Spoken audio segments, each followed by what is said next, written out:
Go!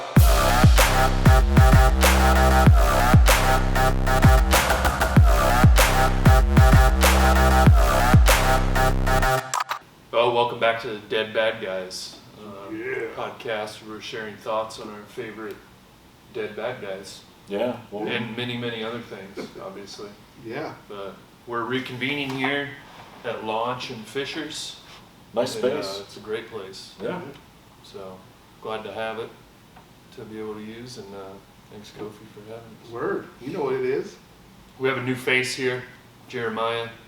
We've talked about him quite a bit on the show. You can find him on Take the Ring. Yeah, TakeTheRing.com, which is just a YouTube channel at this point, but or search Take the Ring on YouTube. And I got a Twitter and Facebook and Instagram. It's Take the Ring 430.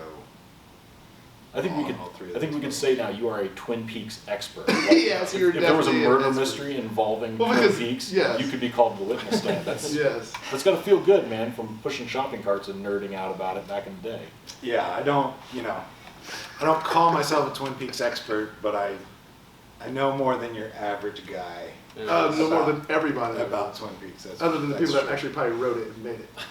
Right. Even then, I don't even think David Lynch knows what that show's about, but That's part of the show. Part of that's, the show. That's the whole point. that's the whole point. Exactly. Well, it's good to have you, man. Thank Thanks you. a lot for joining. Glad to have you here Yeah. finally. So we'll get into talking about your shows, your content you produce, and we'll talk about Twin Peaks. There's plenty of bad guys to talk about it. A lot of dead bad guys in Twin Peaks. A So, lot of dead good guys too. and yeah, then we're gonna get into a few other topics. We've seen some new movies, and there's some big tragic news to cover as well as a group. So Yep. Yeah. Awesome. All right. Dead bad guys. Go!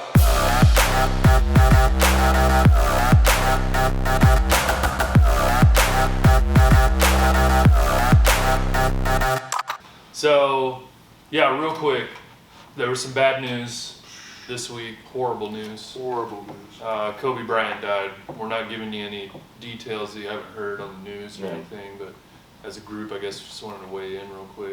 It probably affected everybody differently or whatever. Yeah.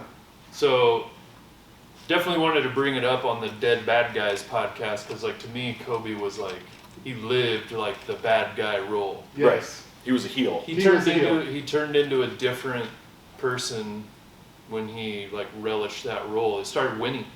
You know Yeah. what I mean?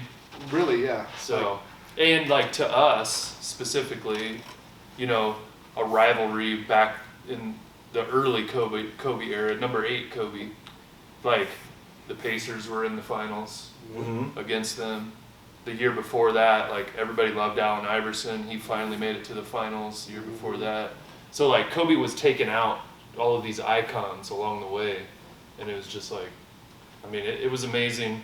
And we're not calling him a bad guy to be negative, No. No disrespect. Like I said. No. In complete Yeah. respect. I'm explaining. out of respect. Yeah. you know? That's why he was the bad guy, because Yeah. everyone loved him but hated him all at the same time. Love to Like hate. in Like basketball. that's why I said he's a heel, right? Yeah. He's like the he was like the Ric Flair of He basketball. is Kobe Bryant's Ric Flair of basketball. Yeah, I mean, He really is. as somebody who doesn't even know a whole lot about basketball, especially to your guys' degree, like I know that Kobe was like one of the like best trash talkers in the league, and he relished in getting under people's skin and talking smack and getting people riled up, and that's what made him not just besides being a great player, he transcended that by becoming a great entertainer and became the talk of the town. Yeah, I mean, and like you said, like the thing is, he would talk trash, and kind of like we've talked about with Larry Bird. He could back every single bit of it up, Right. Right. and he would just murder you on the court. And you know, the thing that for us diehard basketball fans that we knew is that the guy worked so hard. No, he outworked everybody, and everyone knew it. So no one could say anything to him. Like Shaquille O'Neal, possibly the greatest basketball player ever, like pretty much had to leave the team because Kobe Bryant was just worked way too much harder than he was, and probably was just so much better than he was. Really, when it broke down to it, it's skills. So was there ever beef between he and Shaq?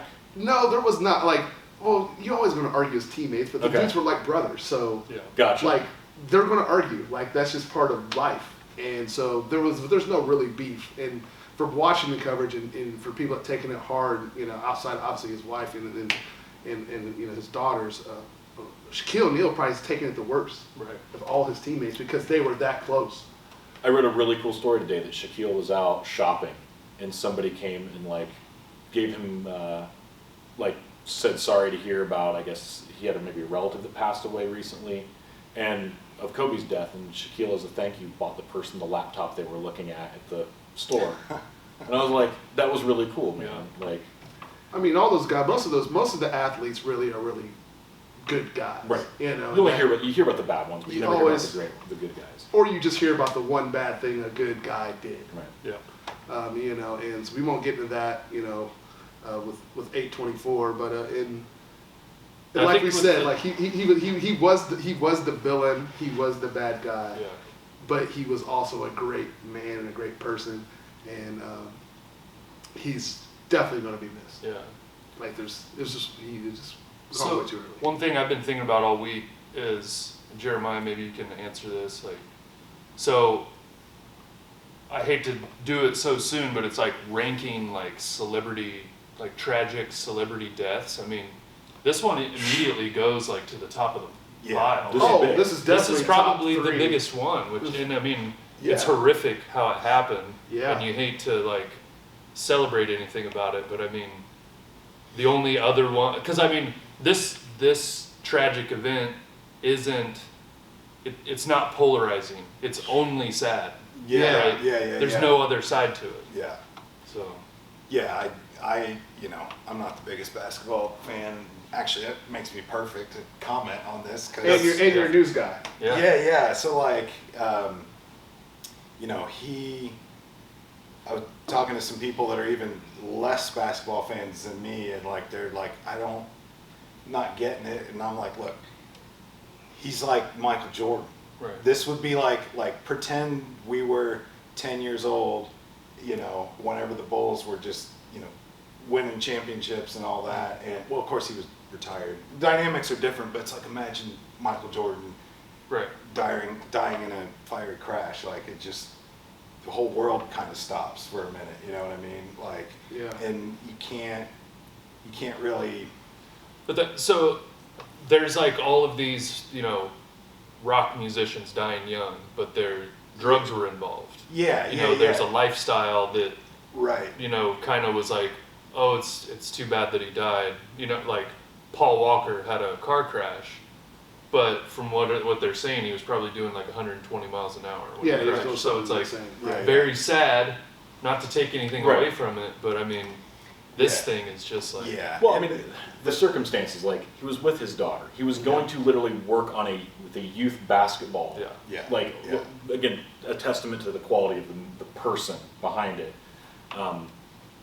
One of the biggest people in their industry is always going to have an impact, but as being so young, to your point, like, it was a helicopter crash. Yeah. Yeah. Like, that doesn't even happen. Right. I mean, it happens, but like, how many times do you hear you don't hear of helicopter crashes very often. yeah. I heard some guys weighing in on it about it, where it's like, did it, was there that moment in the helicopter as it's going down where it's like, you're there with your daughter, like you Oh. can't protect. No, I mean, not- it's not just anymore. horrible. Oh my God. You know? That was one of the things that actually, it's funny, not funny that you said that, but that's one of the first things I actually thought was like, Yeah. what do you do when that's happening and you're sitting there with your daughter? Don't Yeah. you love him? Yeah. I mean, Like, knowing there's pretty much nothing you do, all you can do is tell them to love them and try to secure them, and you Yeah. can't be scared. Yeah. When you probably want to be terrified. Yeah. I Yeah. mean, yeah. Well, and It's that's all like, going to happen pretty fast, though. if you're, crazy. if you're quantifying it totally on like just straight up horrible situations, like, we're all big music guys or whatever, and like I'm crushed every time one of my heroes dies or whatever, but it's like you said, it's like 27-year-old kid who's a heroin addict, like overdoses or whatever, and like and like they sang songs about how terrible life is and all that stuff, and you're just kind of like, hey, You know, Yeah. it's Shame. not. It's a shame for sure. And I'm not saying that's good. It's just like, But something you know, caught up to you. And Yes. Yeah. you know, I've been thinking, because you know, not the biggest basketball or Kobe fan or whatever, but all week, events like this do what you were just saying, like everything pops in people's heads, like worst case scenario, guy that I loved, person that I've followed for years, like you know, hero of my sport, whatever, all that stuff. And then like with me, who doesn't necessarily have that many connections to Kobe, it was like, for me, it was like trying to figure out how people are feeling. It's like, this is how I felt when David Bowie died. This is how I felt when Prince died.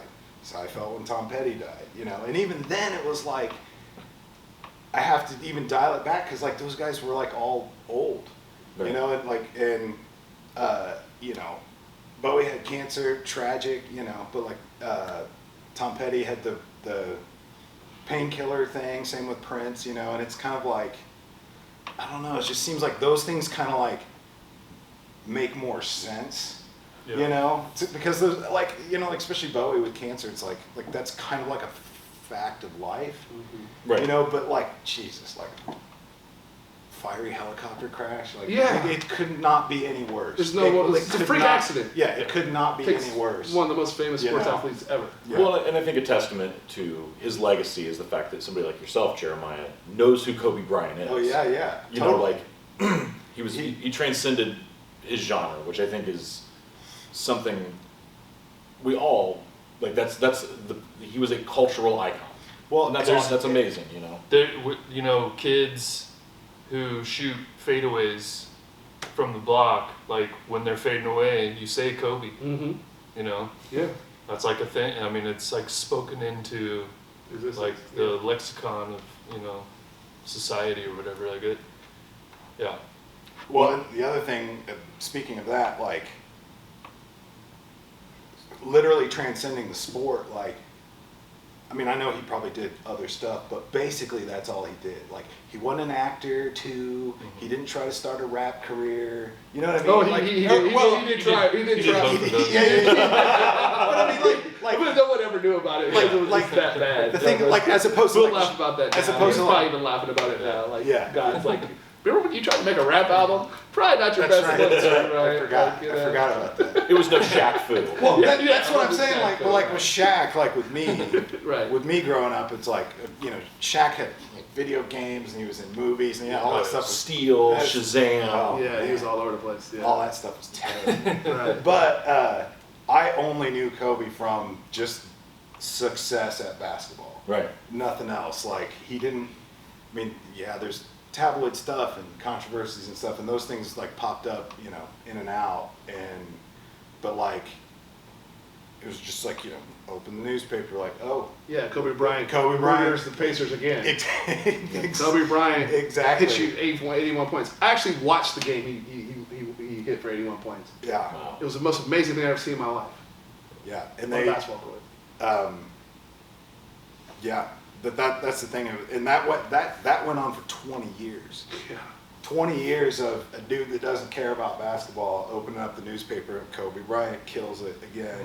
Kobe Bryant and the Lakers, Kobe Bryant, you know. Well, could we say that Just he might be one of the biggest pop culture figures that is our age? Is another big thing. Yeah. too. Yeah, that's the other thing. That He's Oh, yeah. not somebody we grew up with. Yeah, We yeah. saw He's- him. he's literally when our he was a age. kid. Here's the thing, with Kofi and I playing in high school Yeah. in the basically the late 90s, but mid 90s, mid to late 90s, Kobe was the guy. Yeah.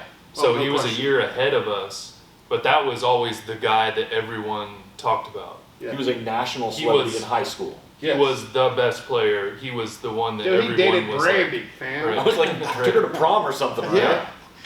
Oh, Like, wow. come on. I didn't know that. Like, yeah. And yeah, maybe you guys don't know, like, so his dad was a professional basketball player, Okay. played in the NBA, played in other leagues around the world. So Kobe grew up in like Italy, Okay. speaks like 4 languages. Yeah, something like, crazy like that. He was just a different cat, and yeah, I mean, tragic news, but My favorite Kobe story is, to your point about the languages. I saw an interview where he was talking about how one of his favorite things to do was to talk smack on the court in other languages. right. so the opponent had no idea he was telling him basically to F off, which is really cool. Like, Yeah, that is cool. I didn't know that. That's awesome. I had no idea. Man. Well, that being said, Yeah, thanks, Kobe. R.I.P. thank you. man. R.I.P. to one of the greatest bad guys.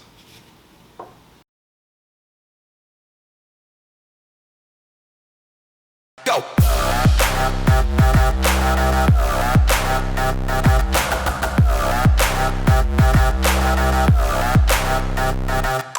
Yeah. Welcome back. It's back with Dead Bad Guys. So we've got Jeremiah Beaver here Yeah. from Take the Take ring. the Ring. Take the Ring. Yeah, that's my YouTube channel for people that are insanely nerdy about the David Lynch, Mark Frost show, Twin Peaks. And I do, I've done a couple like theory videos, like kind of what people think is going on in the show, because it's kind of all subjective. But I also do kind of character breakdowns, and I try to do deep dives on stuff because I've seen all the shows multiple times, the movie, read the books, all that stuff, and it's kind of all over the place, and I've been a fan for 20 years, so I try to take all those little pieces and kind of put it together so people can absorb it. And I really like the characters and the idea that it's subjective and it means something different to everyone. I mean, some people, this is like a religion, it's like what life is all about, and other people are like, hey, it's a quirky TV show, like it's cool, like so. But yeah, I started that.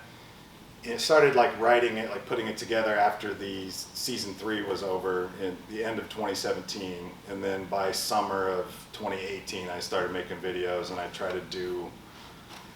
I don't know, I put a lot of time into them, so I don't do them that often. They come out every 3 to 6 months. I'll do like a new episode, and it's doing pretty well. And I've been on some podcasts, and The newest one you put out was The Town of Twin Peaks, yeah, right? the newest one is The Town of Twin Peaks. So it's kind of through the lens of the original 1990s show, and I break down all the prominent characters in the town and kind of like what transpires in the original show, and give the important people of the town what happened in the original show and their backstories as far as the supplemental books and different things go. That's one of the things I've really enjoyed about your show is that like it's not a documentary, but I love that you state facts. Like you take as much as there is subjective information in Twin Peaks, you present the factual side. Like this is the data we have on this weird universe. Like Which is a weird universe. Yes. By the way, yeah. probably one of the weirdest shows ever. So it's like you lay down all the points of what we know for a fact, and then you get into more like then you start getting into your own speculative and your own interpretation, but you also then get into the fact that like maybe I don't believe in this, but this is what a leading theory in it, which I think is a really interesting and great way of breaking down something that is truly like an art piece that can't be an easy bow tie around it. Yeah, and that's basically my thesis of it, is literally what can we reasonably assume that is going on based on the evidence that we have from the show or the books or whatever. Who are these characters? What do we know about them in the Twin Peaks universe? And I try kind of to stay, like you said, I do speculate, like some people believe this means this, and I kind of think this is going on, but I try to just stick with like, this is the character, this is where they're from, this is where they first appeared, this is what they do in the story. It's like a viewing guide, Yeah, which is what I really like about it. Is that if there's, you might have questions because there's a lot of different characters in and out of scenes and storylines, and the episodes that you're putting out kind of help tie those pieces together. So, or it's like, let's focus on this one scene and let's deal with what's happening here because it is confusing and whatnot. So, Yeah. like the Philip Jeffries breakdown Yeah, you yeah. have, because all of that in the movie takes place in what, like a minute, Yeah. 2 Yeah. minutes. David Bowie appears for like 90 seconds, and it's crazy and it's very crucial information, and it's tricky the way they shoot it, and it's weird, and none of the dialogue makes any sense. But Right. Okay, yeah, that's okay. Jeremiah has a great breakdown on it. Yeah, on so YouTube, so this is the reason why I like watching it, because I know you. I've known you for 20 years, we've talked about this over and over again. Yeah. And I've watched Twin Peaks in pieces here and there. And I don't understand the show, but I still watch pretty much all of it. Yeah. So now going back and actually watching your episodes and having you explain some of the stuff to me is genius. Because I never even think about it. And then once you start putting some of the stuff together, and I'm like, oh, now that actually kind of makes sense to me a little bit in one way or the other. Whereas before, I was totally lost. I just thought the show was crazy, so I just watched it. Right. Is that where you were going for, or was it just? I mean, from the. Yeah. I'm like with you with Kobe Bryant when it comes to this. Yeah. Even though I'm a sci-fi fantasy nerd. Yeah. Right. So like you said, we've been talking about this for years and Forever. years, but then so for people that don't know, it was a TV show in 1990 that ran for 2 seasons, and then they made a movie that was a catastrophic failure, and then because of the cult following or whatever, like 25 years later, they came back on Showtime in 2017 and did like an 18-hour run, like a limited series. So it was after the limited series where I didn't really engage in social media and people's theories and stuff too much, and I just wanted it to kind of be my own experience. And then after it was over, and with the series came 2 books. So in 2017, we got 2 books and a new series of Twin Peaks, and it was over. And it ends completely open-ended and completely up for interpretation, and it doesn't make any sense at all. And then I started getting on the internet, and it's true. I started getting online and kind of, and people got all these theories or whatever, and I'm just like, man, like, I've been following this for 20 years, like, I know some stuff, and like, I got some stuff to say. Yeah. I think I can put some of these pieces together. So some of the fun part of the show is people speculating and kind of exploring it for themselves, Right. which I get that. So my show is more like, hey, if you've seen it and you'd like to know more, or like, hey, what was the David Bowie thing all about? It didn't make any sense. I'm like, well, in the book, this happens, and in the show, this happens, and in the movie, this happens, and some people think that his character means X, Y, and Z. Yeah. So anyway, but yeah, I was just kind of like, hey, I want to. So it was going to be a podcast. I was going to do a podcast, and then, then I'm like, well, I'm like a video guy. Like I should just make like video essays and kind of like, encapsulate all this stuff. And then, as I was putting this all together, this Matt Zoller Seitz, a film critic for Vulture, who has a film festival called the Split Screens Festival in New York at the IFC Theater. He put out a pitch online like, hey, I'm looking for people have thoughts about the new Twin Peaks. Like, can you you guys do a 10-minute presentation on what you think the Twin Peaks is about, the new show? And I was like, yes. Yes. So I got selected for this film festival, so I went to New York and did this film festival. Did not So know that. yeah, well that's the first video. That's how that started. That's the Talk About Judy video, Yeah. which is a mix. There's a Okay. this coder genius guy came out with this theory after it was over that I was kind of already, that kind of like crossed over into what I was kind of thinking that was going on. So I was like, and I only had like 2 weeks to make it. So I was like, I'm going to do a 10-minute video on this guy's theory and cut in kind of my thoughts here and there. So that's Talk About Judy. That's the first video that was at the film festival. And then moving forward, it's been more of the like, okay, here's The Ring, and this, and then did Philip Jeffries and Laura Palmer and Town of Twin Peaks. And so I'm kind of going like characters and topics, more straightforward. So That's what's been really cool for me watching your videos as like a viewing guide is I've gone through a rewatch of the whole series. So watched The Return finally, and then rewatched the original series. So the only thing I've left to do is watch Fire Walk With Me. But what's cool about watching the original series is when I was a kid, when it aired, it was like about every Sunday we would go to Pizza King, where you would sit in a booth, the train would bring your drinks, and you could pop a quarter and have a coin-operated television. And so we didn't have cable, so we would go there we had the channels. We had ABC, NBC, right? Network Old channels. school network channels, right. But they came in all shitty at our house. So we would go to Pizza King so that we could have like a clear Nice.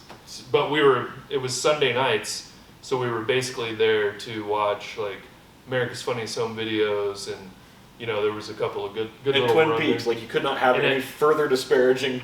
At 9:00, Twin Peaks debuted, and I remember sitting there and like we still had food, so we were just like watching, and it was like a really cool show, and like my sister and I were really into it. My mom's just like, it's so weird, and like, Well, you're literally going from the most generic, homogenized, sanitized, Yeah. like, it was awesome. whoops, fall down, derpy derp, to like, What's this? there's a dancing little person speaking backwards in a red room. Yeah. Yeah. Yeah. So then it became a thing with my sister and I, where it was like, well, I mean, are we gonna go to Pizza King again? And then because we knew we could talk her into going, so we could watch the funny videos, and then just be like, well, Twin Peaks is on. Yeah. Yeah. It's awesome. And so I watched all of them as they aired as a kid, not knowing anything Yeah. because it's flying over my head, obviously. Yeah. So what But during the rewatch was really fun. So like going back. I want to know, like, kind of, I wouldn't say clean, but like, what did you think of this third season, the 2017 stuff? Just kind of like Yeah. right out of the gate, like. So for again, people don't know the original show. It's definitely weird. It has weird elements, but looking back on it, it's kind of more or less a straight TV show. Yeah. But David Lynch for 20 years has been making these like absurdist, weird, psychedelic, or dreamlike stuff, movies, and the new Twin Peaks is completely unhinged. Like it doesn't have like a cohesive narrative. There's a 10-minute scene of a guy sweeping a floor. You know what I mean? So like some people like absolutely hate the new stuff because it's so abstract. So I want to know, like, just out of the gate, like watching the new stuff, what did you think? So, one thing I've learned to love about the show, about Twin Peaks and the town and the universe or whatever, is there's the crazy stuff that's happening. There's the murder mystery, what happened to Cooper, what's happening with this big story, this like dark, heavy thing, this sinister presence or whatever. Everybody wants to know all the answers. But what I've noticed rewatching everything and then with the new show, some of the most entertaining stuff is the mundane that happens amongst the side characters throughout. And that's what I love about the return. You've got Jim Belushi like bumping in, doing his thing as like a mobster type dude in Vegas, and you've got all these cool side stories that they kind of play into your main characters, but the show producers do a great job of just like making those stories actually mean something, and I thought it was great. Like that's what I loved about the return was some of the more mundane side stories. Which is what I really liked. To your point, I watched Twin Peaks a long time ago, and then actually Jeremiah and I had started talking about doing some stuff together and watch. So I started to rewatch the show, and to your point, the thing that really caught me off guard, because all people think about for anyone that's never seen Twin Peaks, it's made by David Lynch, and it's like an art house show is what it's known for. That's what it's become like kind of famous for. That it just doesn't make sense. It's weird and it's all arty, experimental. But the thing that caught me off guard was like the melodrama of the show. Like it's actually really cheesy. And the fact that it plays it, maybe as an adult I realized this, the tropes that it plays into is like really staggering because it's not known for that. It's It's literally almost like taking any generic Melrose Placey type show and then slipping it some acid. Yes. So it's like it's still all the crazy love, romance, triangles, but they're throwing stones to discover who, like. Right. Yeah. No, it's true, and part of that is, especially with the original show, it was kind of it's kind of on one hand it is a straight TV show that fits in 90s, like you've got to have love stories and there's a detective thing and you got to have like that kind of like silly stuff.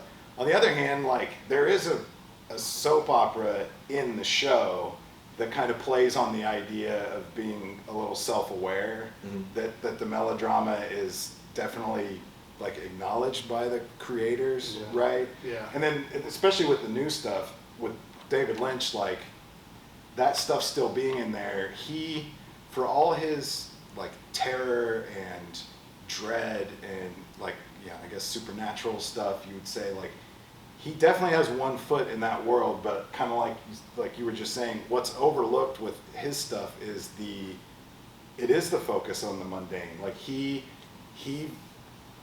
really has like a faith in people and like their interactions and like the goodness of each other, like and like Apple pie and yeah, good coffee. exactly. The pie and that's what the pie and the coffee stuff like kind of represents, is like, you know, comfort food and, you know, a simple interaction of two buddies drinking coffee together and talking about something stupid. To David Lynch, like that's just as beautiful and as important or whatever as like the horrible murder that starts the whole thing. Yeah. Well, So, you know. One of the things I love about Lynch and his... Well, wait, before we go any further, be right back. We'll take a quick break. We're going to come back and discuss this some more. Yeah. Go.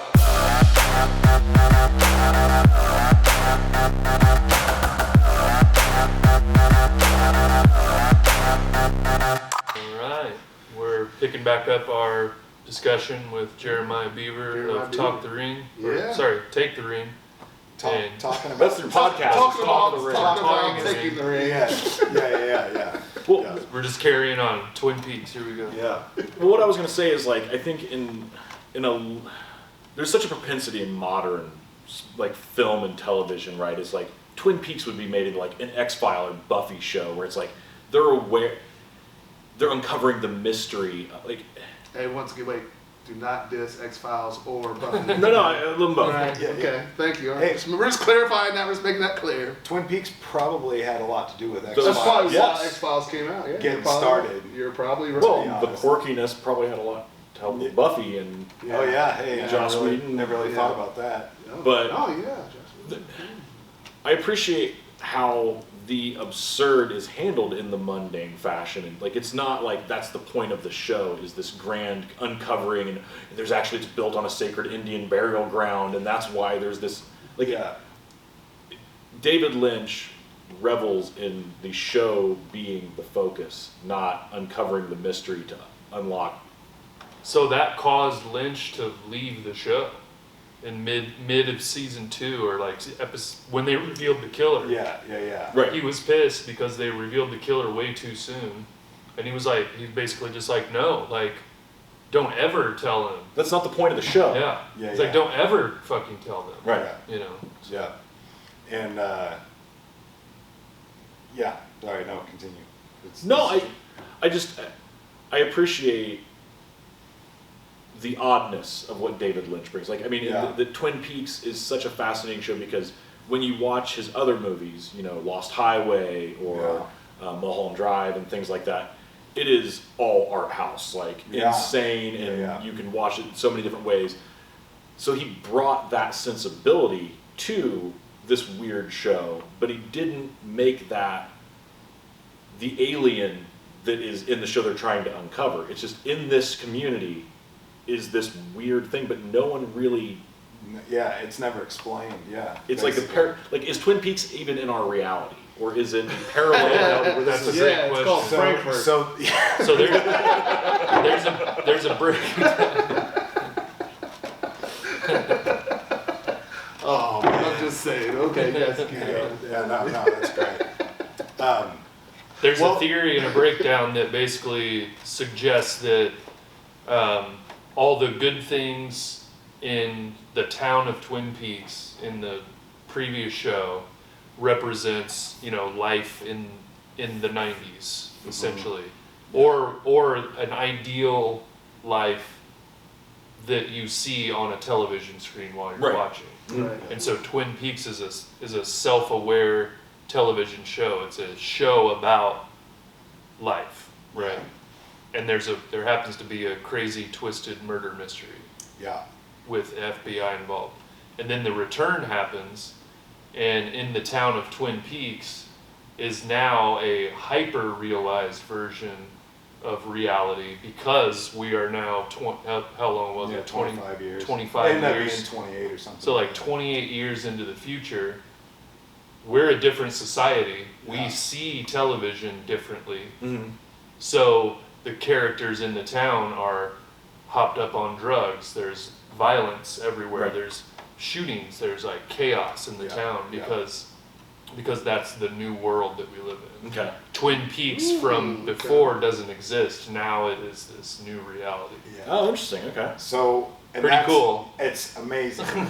That's why I love the show, because every time you view it, it's something different. Every time you go on the internet, someone's got a new perspective or a new theory about it. So, real quick, so Twin Peaks, so you got David Lynch who makes the movies. Twin Peaks is David Lynch and co-creator Mark Frost. Right. Who was That's who was unfair to not. who's a traditional TV writer. He wrote for Hill Street Blues and stuff. So that's where you get your kind of like grounded in reality type stuff. So it's what's great about the show is, again, since there's Twin Peaks, there's a light side and the dark side, there's Between Two Worlds, there's Mark Frost and David Lynch. There's this clash of Even styles.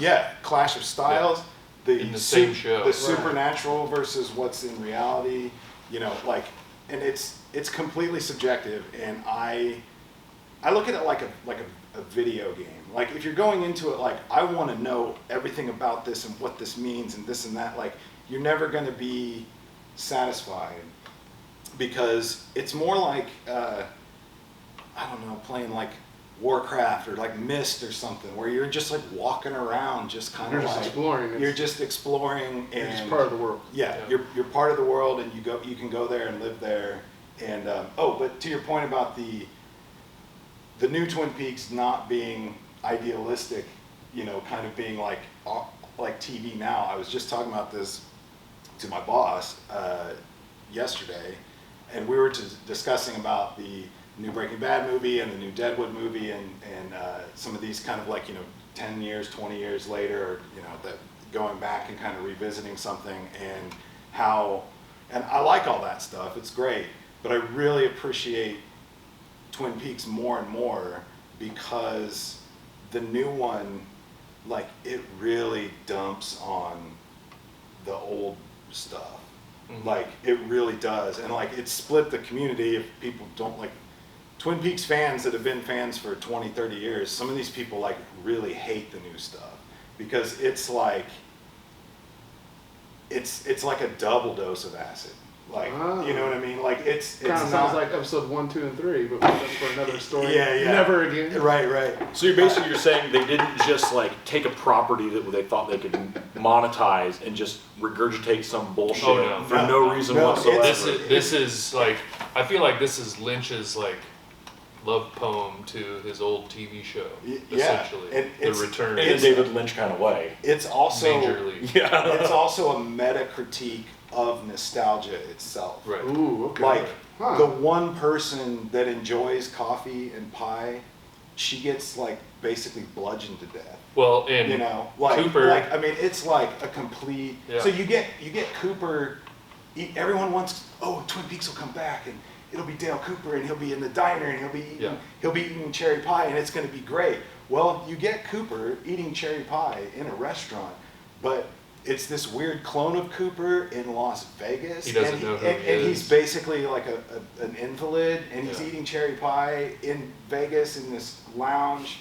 So he gives you everything you say that you want. Right. But it's not what you want, and in fact, it's borderline offensive. Yeah. Well, but I appreciate. It's like I mean, within the first 5 minutes of the new stuff, I was like, holy crap! Like, this is not. People are not like, this is not the old show. Yeah. They are not trying to capture the old show. In fact, they are criticizing the idyllic view. They're making a comment about how crappy the world's gotten since the 90s, or maybe that's just our perception of, maybe life wasn't so great back then, but TV was different, and now we've got reality TV. You know what I mean? Like, now it's like it's a completely different world, and they did not shy away at all. Like, it's extremely bold. Now I gotta go watch this. Yeah, it's insane. It's really insane. I don't even know how I feel about it. So still. my take on like Wait, so Cooper, you have to think about this show? Right, that you've been watching for 20 years. Lightsabers, yay! Yeah, exactly. Oh, interesting. Okay. Yeah. my take on the Cooper thing, it's not my take. I learned this from watching a few your videos and a few other videos, but basically like we as an audience, we need someone to guide our hand through this Through the world. world, right? Yeah. And so FBI agent Dale Cooper is our escort through this world as a viewer from the original show, right? And so on and so forth. And then the events that take place that put you back into his seat, and he's still your guide through the return, but he can't communicate. He can hardly walk. He can hardly take care of himself. Oh wow. So that's kind of like this is how bad the viewer is. And I'm gonna push you through this real quick, and there's gonna be some weird stuff. You literally you're saying That's that what I think, Your interpretation is that the viewers of the medium have become such an invalid that they have to have they can't even walk in and enjoy anything anymore. Yeah. Yeah. That's And So we call pessimistic. Lynch is gonna throw a bunch of crazy, weird, unexplainable stuff at you, and your only hope is that Cooper can explain it, and he doesn't even come to terms with that shit until like the last 4 episodes. Yeah. So you got like 14 episodes of Cooper can't communicate, and he's your guide through this world. Oh Yeah. gosh. and then the other, not to give too much away, but basically he is, there's a split character. So Kyle MacLachlan plays 2 characters. So the good Cooper, the guy who's supposed to save you, get you through this, is like a dummy invalid guy.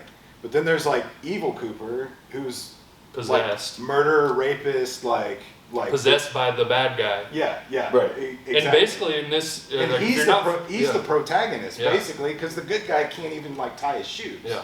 Through the whole show, the bad guy Jeez. is propelling the story, Yeah. and so that brings up even more like kind of a critique of the anti-hero. Are you rooting for this guy? Right. Because he's the guy that the only story that makes any sense is the bad guy. Like you're literally rooting for the bad guy, but it's the evil version of the guy that is supposed to be moving the story forward. I don't know. You know, it's every a time I mind watch fuck. it. It's yeah. great. Well, what I love about David Lynch, and I mean, I don't even want to. We keep throwing him out there, but I mean, on a broader scope, you know, your Aronofskys, your Cronenbergs, like the true like auteur directors and filmmakers. Like I think maybe even a better term. The fact that they are, you might be completely wrong, but that doesn't mean you're wrong. Right. And that's what I love about it, because Yeah. it's not a question of there is no right answer, because it's what's right to you. And it's good to see that those are still coming along and coming out. Like there is you're still getting that. Yeah. But And so I just interviewed Cheryl Lee, who played Laura Palmer, because they did a screening of the Twin Peaks movie in Bloomington a couple weeks ago, and we kind of talked about the same thing. Like even the actors don't know like what's going on. does David Lynch know? Well, That's my question. I think that it Can you makes. see some of this shit in the return? Like, Yeah. You're It's just like, are you really? Does that really mean what it's supposed to mean? Right, or are you right, just right. fucking? Are you fucking with me? so. There's that element too that I enjoy and find humor. And that's not wrong. That's not a bad thing. Yeah. You watch it again and you're like, man, they're just messing with them. Yeah. Like they are totally just trolling the audience. That's just on, to be all weird, these man. different- Yeah, right. But I think that the stuff makes sense in his mind. Yeah. Okay. But what that means or whatever, who knows? But So- the actors don't know what the bigger. They have to find some sort of like truth in their character and just go with it. And he's a by all accounts, great director. Obviously, yeah. He's sensitive. He talks to the actors like, so here in this scene, you're real upset, and you're gonna, like he guides them through it. That people love working with him. He's sensitive. He's kind and smart and aggressive and all like in a good way. Like he goes after what he wants. And but Cheryl Lee, like so she was Laura Palmer who was killed, and then she's the ghost of Laura Palmer in the new stuff. And she and I talked about how we are different people. So like it's all different to everybody all the time, like as you age and people's perspective. And Lynch is a big like death of the author theory. Like What's the death of the author theory? well, it's not theory, it's like the belief that an artist should never explain what he's doing, because in 100 years you're not going to be around to explain it, and people need to have their own interpretation of it. Okay. Basically. Okay. I always described it the way I've always described it for my work is that the viewer owns my art. The moment I show you it, it is not my place to tell you what my piece of art represents or means, because your experiences are going to make it something different. Okay. Right. Makes And sense. Twin Peaks. It's definitely that. And Yes. yeah. Yeah. And his all his work and the show is definitely like that. Like there's no, and I get some people just hate that show. Some people hate his movies. Some people don't like. I got friends that are like, hey man, like I think it's cool, but like I can't spend this much like cerebral energy like trying to like Yes, you can. yeah, yes you can. But like I can't. You should. I can't. Yeah, exactly. That's what I say. I'm like, yeah, you should. Well, okay, you can. You should try pot too. It's like, all right, well, go watch American Idol or whatever. Right. Yeah. Exactly. Yeah, but They sing good. yeah. But but anyway, just my next episode, I went to the filming locations in Twin Peaks last spring. So my next episode, I'm not going to be doing a topic episode. It's going to be like a tour diary. So I went to a whole bunch of locations with Beautiful Snoqualmie Falls, baby. Yeah. So I went to the Seattle, Washington. the lodge, the falls, where they find Laura Palmer's body. I went to the Roadhouse. I went to the Book House. I went to Nice. Yeah. the So cool. lot of stuff from Fire Walk with Me. The diner that Chris Isaac goes to. The intersection where the kid gets killed, Nice. and that's in Fire Walk with Me as well. That intersection. So that was pretty amazing. I went to Double R Diner, of course, 'cause it's a real diner. That was super fun. When you're there, if you're into the show, it's like you're there. It's Yeah. weird. It's weird because the whole pilot of the original show, the Fire Walk with Me movie, and the entirety of The Return was all shot there, Snoqualmie North Bend area. So, yeah. We used to go there all the time when I lived out there, because that was before Krispy Kremes were ever. So that was the first time I ever experienced Krispy Kreme. Was Right off the fryer. right out, Oh, yeah, hot and now. in Snoqualmie. In Snoqualmie. Oh wow. So we'd go out, we always would go get a Krispy Kreme donut and then do the little path down the falls to look up at the hotel Yeah. above the fall. Oh, It yeah. was always really cool. That is awesome. So just for our dead bad guys theme. Yeah. And this is a complicated question, Okay. and I'm glad you're here to answer Yeah. it for me. So in Twin Peaks, who's the bad guy? So we've got Bob, Jeez, who's there's an embodiment of our bad guy, right? He puts a face on the bad guy, but Yeah. who's the bad Man, that's tough. So if you subscribe to the theory that Bob is kind of your generic representation of the bad guy or TV guy? The violence, creepy crawling villain. with- yeah. If you subscribe to that belief, then we're the bad guy, Right. because that's our projection of violence that we crave as TV watchers.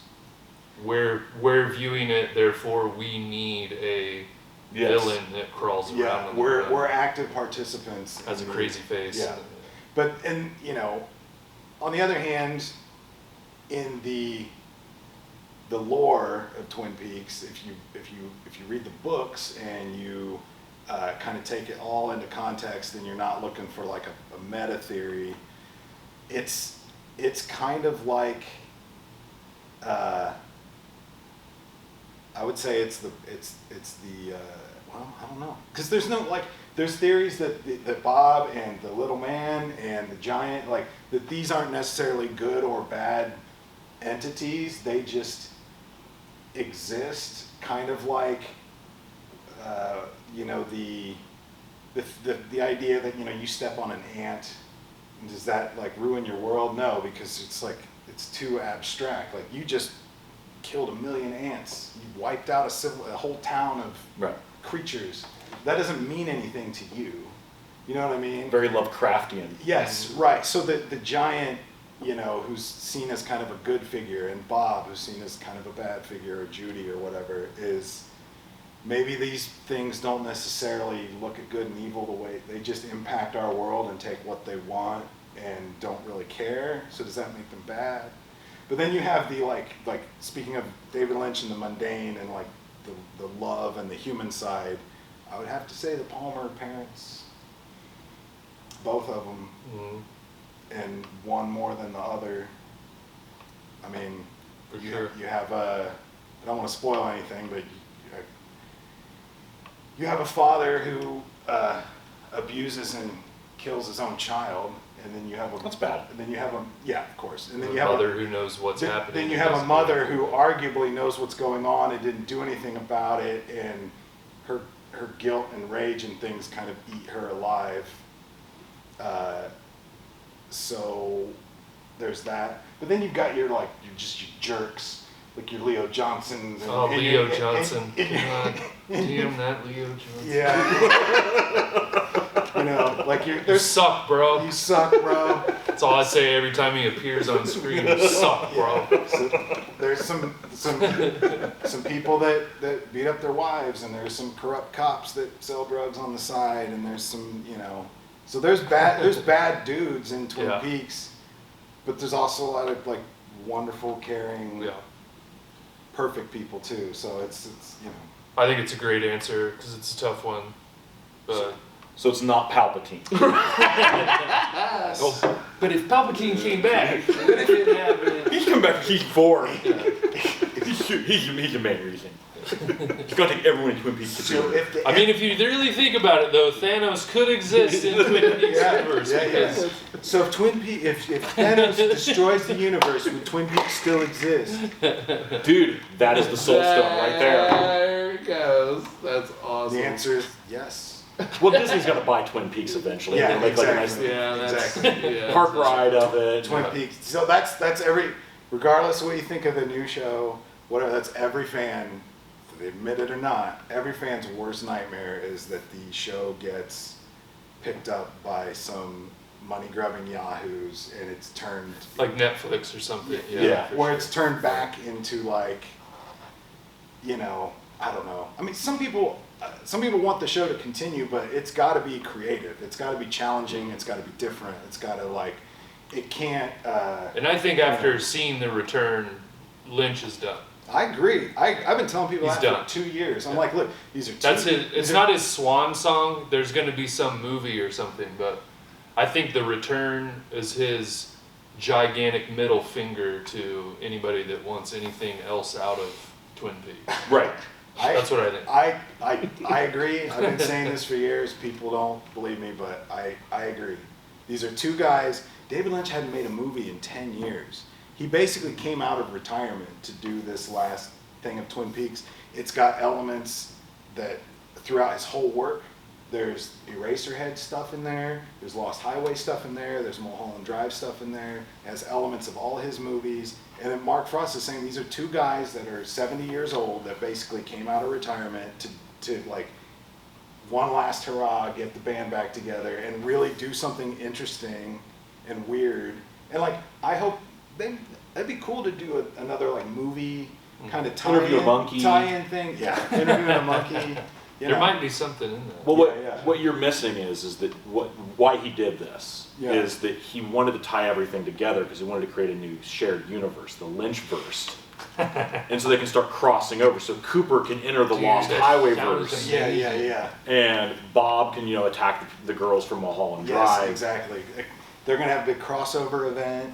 Yeah, well, It's once gonna- every like 4 years, you got to Yeah. do the setups. It'd be like McDonald's Happy Meals with like severed heads on it. Yeah. Yeah.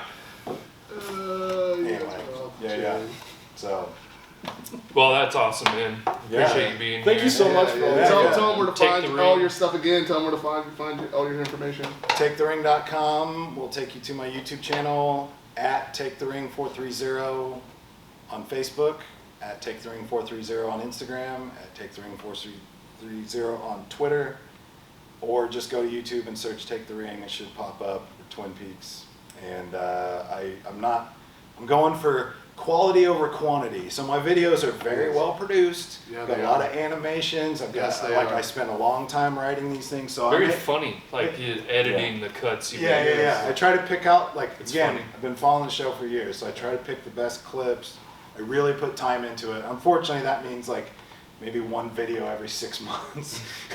So Dude, but it's But they worth are it. good. You Yeah, get yeah, it. yeah, It's, yeah. it's They're really good. yeah, you take something from it. yeah, good. I'm glad you guys had Take me the on ring. board.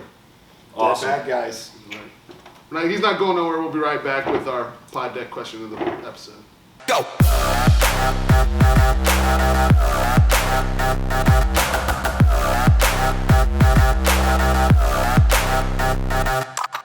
So we were on rhythm. Booth and I got the beat. Yeah, I got the beat. Well, we're back. Dead bad guys. Obviously, Jeremiah's still with us. And so we're going to have our PodDeck question of the episode. What are pod decks? Well, PodDecks are a deck where for us interviewers and interviewing and podcast makers to help us come up with questions to ask our guests. So, Jeremiah, since you're the guest, we'll let you shuffle the card. So do I scroll through till I find one No. I like? No. Or do we Let's just do one. Just randomly You're pick one. you're randomly picking one off the top, and we're gonna all answer the question. Okay. Look at that. I'm gonna shuffle the cards in a while. All right, off the top, here we go. Do you have any superstitions, Ooh. Kofi? I do have a superstition.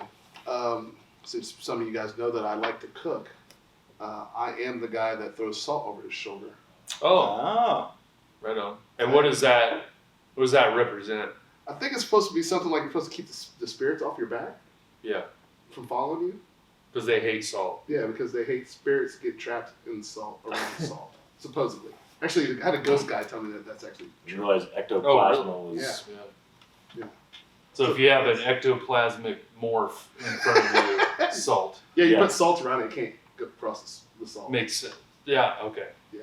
Interesting. So that is actually mine. Okay. I have one.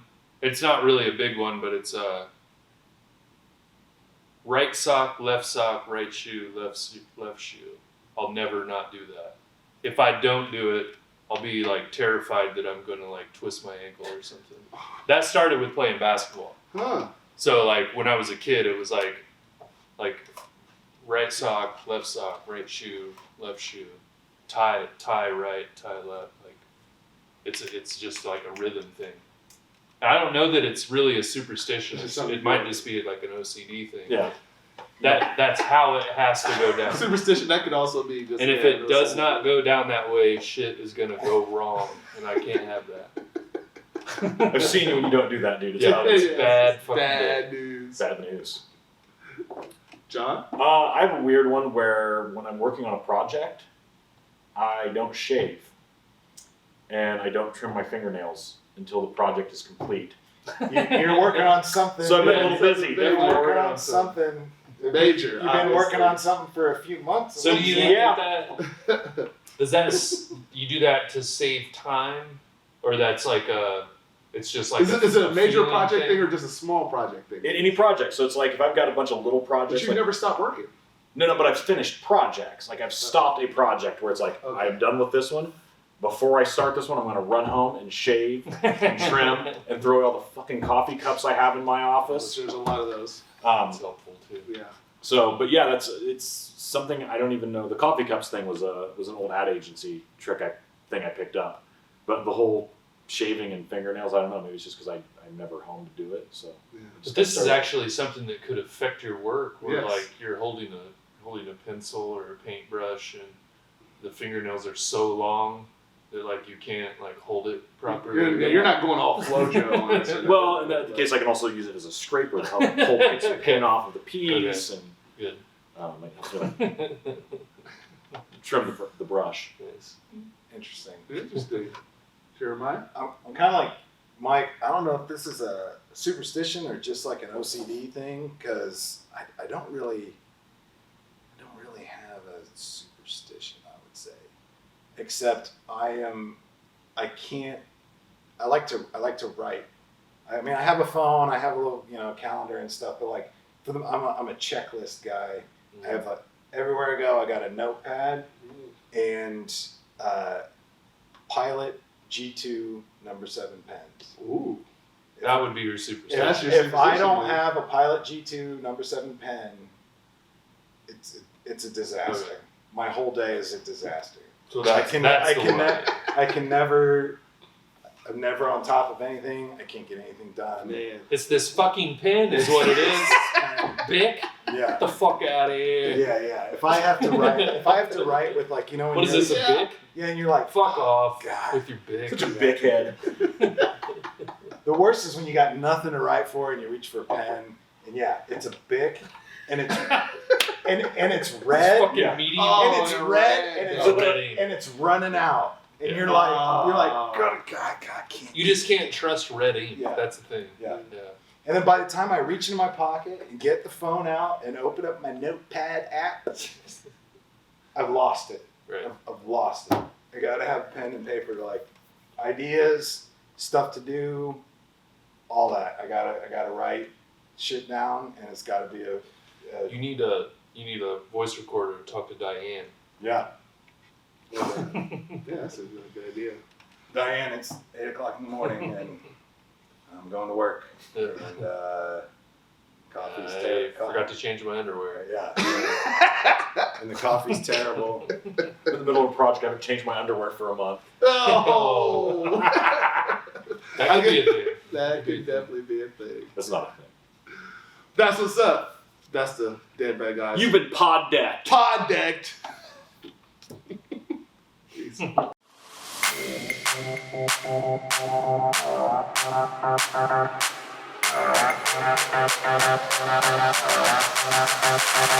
Go.